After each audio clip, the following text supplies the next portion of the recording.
Welcome to my channel. This is Campfire and I'm DJ. This channel is brand new and it will be covering a number of true crime stories that occurred around the world, both solved and unsolved.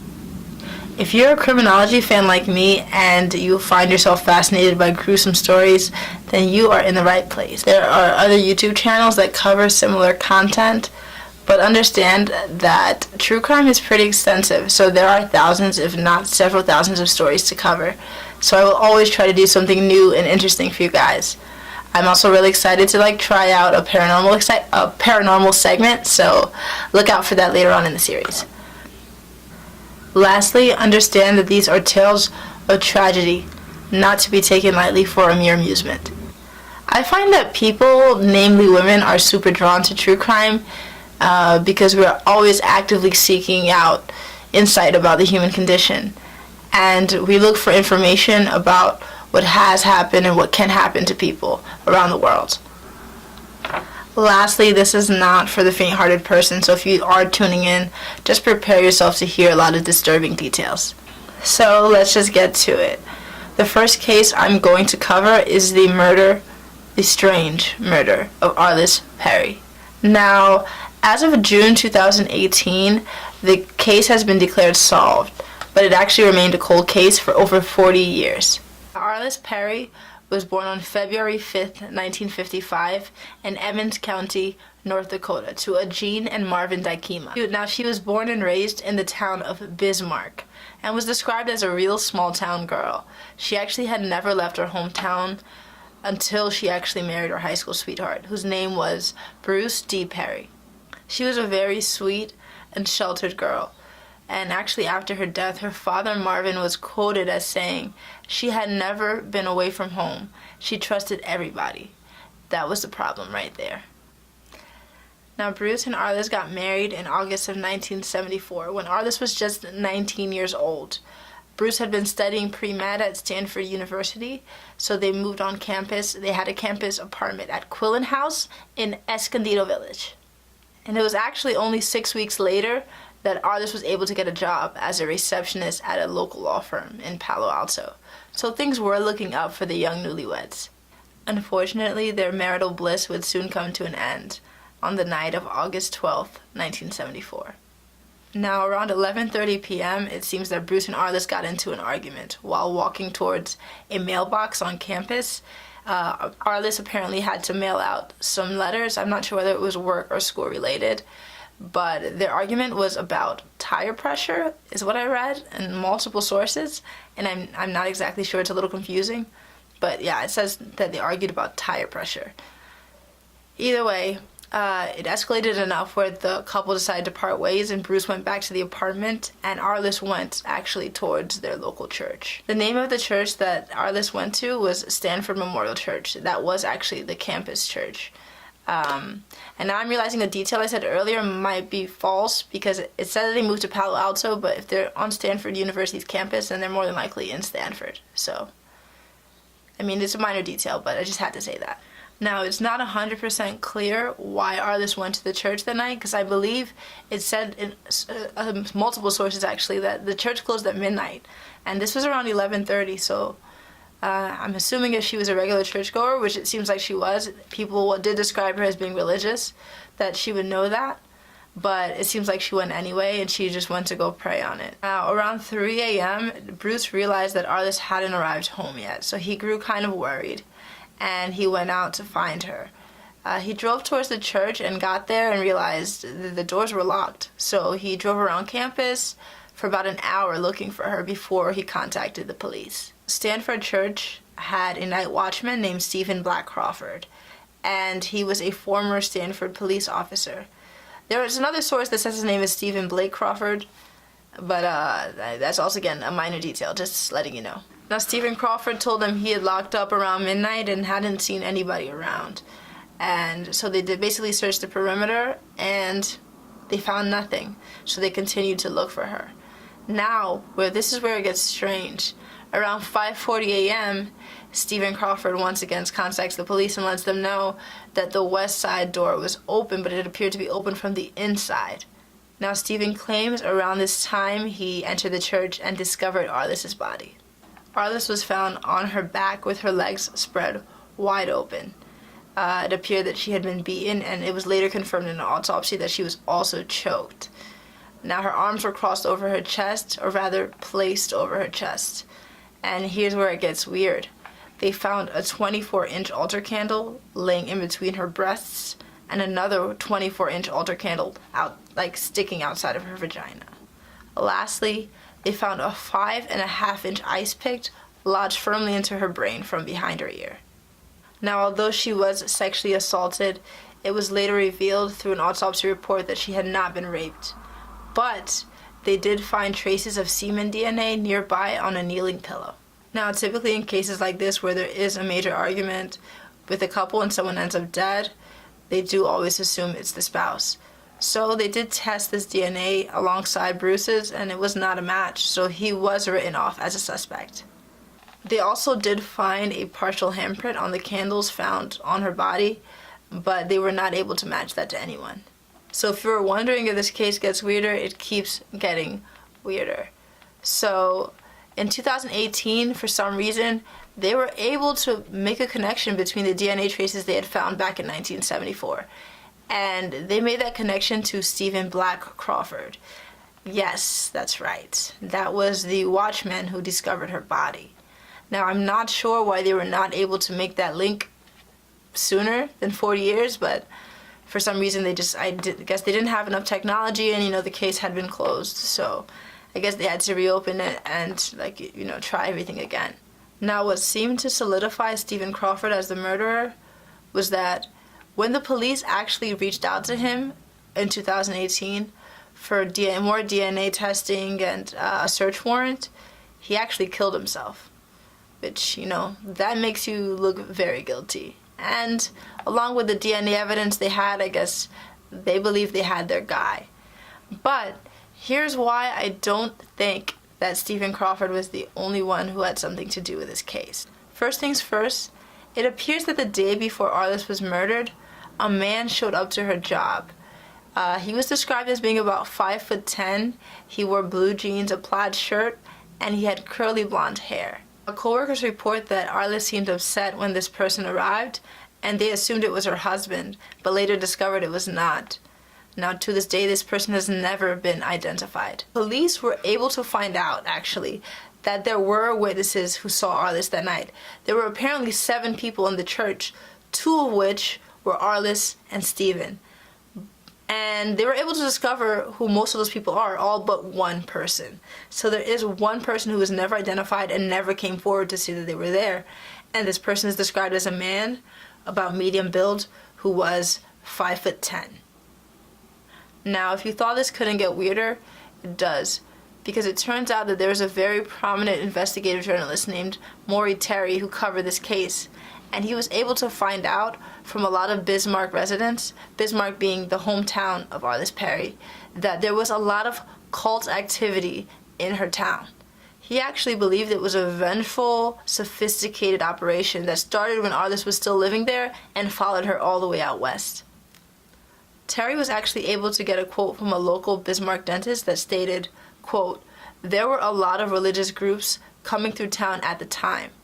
I remember seeing people dressed up in priests' outfits, but instead of white collars, they wore red collars and sported upside-down crosses draped around their neck." He also claimed that at one point, Arlis went to go visit her grandmother and encountered 6 young men who she thought to be priests. It seems that these men all wore black clerical garb, and 3 of them were wearing red ribbon. I guess it's like a red ribbon collar, and they had silver coiled snakes around their ring fingers. It seems that the most prominent 3 were named Brother Joseph, Brother Thomas, and Father Christian, and these guys call themselves messengers, and that the other 3 guys who were unnamed were known as initiates. It seems that Arlis did ask these guys whether they were priests, and they told her that they were not priests. They told her actually that they were against organized religion altogether, and that they believed it was corrupt and needed to be taken down.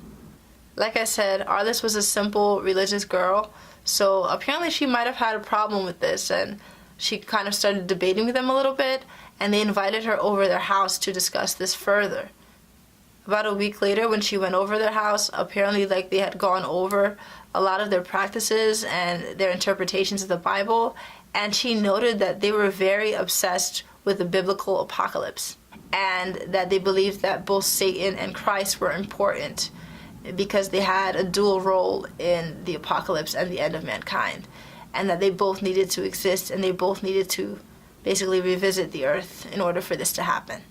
At this point, Arlis realized they were Satanists, and I guess she was not really comfortable with what they were talking about and really did argue with them and debated a lot about their beliefs. It seems at this point she must have offended somebody. And it said that she did visit them often afterward and tried to convert other people back to Christianity. I don't think anything ever came of this, and eventually she got engaged and was moving out of town, so nothing is said to have happened after this. Now, the reason why that account is so important to the case to me is because of the positioning of Arlis's body when she was found. Now, there is an occult symbol called the witch's foot, and there are different variations of it, but I'm going to put some of them up here for you so you can look at them. And yeah, if you guys can see, that is why it's so very strange to me. I just don't understand. I don't understand this case, because that seems like they positioned her body to match this symbol. And when I looked into the symbol, I don't know a lot about the occult, even though I am learning. It seems like that it's basically supposed to bridge the gap for the worlds above and below you, and acts as a source of power for your soul flight, the flight of your soul. I'm guessing your soul leaving your body. I'm sorry if I'm explaining this poorly. I don't really know much about that stuff, and I will read more about it. If you want, I can do a follow-up video. Yeah, that is very strange to me. That just makes this all seem very deliberate and very, very malicious. Because if you know who Arlis Perry is, she seems like a very religious person, and that place, a church, seems very sacred to her, and it seems like somebody intentionally wanted to defile her and humiliate her that way by killing her that way. And something about that is so disturbing and disgusting to me. But that, for me, that means that other people were involved in this. Like, that seems like cult behavior, the way that she was killed. It doesn't seem like it was just one psychotic man doing something to this person. It seems like he actively went out of his way to do this for a reason. And I believe that he had help, and I do believe that she was stalked. Another important thing to note is that David Berkowitz, also known as the Son of Sam Killer, basically implied that he knew what happened to Arlis Perry in a series of letters that he released. And he basically linked her death to the Process Church of Final Judgment, which is a Satanist church.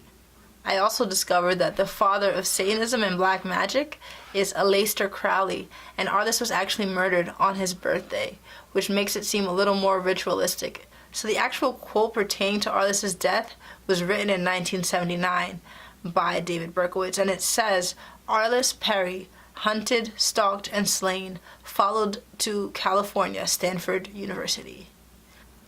How would you even know that? Which makes me think that the Son of Sam killings are also cult related, and I wonder how extensive this is and how far it goes back, and it's just so unnerving and creepy to me. I really want to know what you guys think. Honestly, like, please leave stuff in the comments below, because this seems like a mind trip to me. Like, I feel like there's so much going on here, and the police kind of just took the easiest way out, because it seems like multiple people helped this guy do this. And I have no doubts that Stephen Crawford had, like, he definitely had something to do with this death, because it's just very suspect that you would murder yourself just because they asked for a search warrant. But like I said, who's that man who visited her? And who's the man in the church that night? And also, what was actually happening in Bismarck that all these people were talking about cult activity for? It just makes me think, really, that we will really never know what happened to Arlis Perry, and that's kind of a shame. I'm just happy that her husband has found peace. Apparently Bruce he's now finally a doctor, and he works in child trauma, and he got remarried, and he's happy now. But I can't imagine having to have dealt with that, and the guilt you must have felt because you kind of, not that he pushed her away, but that whole argument incited everything. And I can only imagine how it could have gone down differently, and hopefully it never happens to another person. So guys, we are at the end of the video. I don't have any more information to give you. I mean, we can talk about it a little more in the comment section, but this is everything I really have to say about the case. I really want to know what you guys think. And of course, if you can, please subscribe. I do like doing these, and I will do more of them if you guys really like them. But for right now, I think I'm going to stick to one video a week. I am a working woman, so. Once again, this is Campfire, and I'm DJ. One more thing that I want to talk about before I say goodbye to you is that I do want to do a segment called Campfire Letters. So I'm going to leave an email address below where you guys can email me letters pertaining to true crime cases or paranormal cases that are personal to you or somebody that you know, because I want like details. I want to know, and I want to go over them and read some of them. I'm actually really excited. And also, if you guys just want to send me information, or you guys just want to talk to me, and I don't know, you just feel free to use the email address. And I can't wait to see you next time. I do have a campfire letter ready for next week. It's from a friend of mine. I made him write it out like we didn't know each other, but I'm going to be reading it to you. It's a really creepy case, so if you guys like have anything you want to tell me that's a little spine tingling, or if you want to write little shorts or something, I don't even know, just anything. And I think I'll just basically try to navigate my way by what you guys send me. One more thing, stay spooky. It's Halloween. Also, don't be afraid to send me your Halloween costumes. Like, don't be afraid to email me, because I like love seeing Halloween costumes, right? Be here. Bye.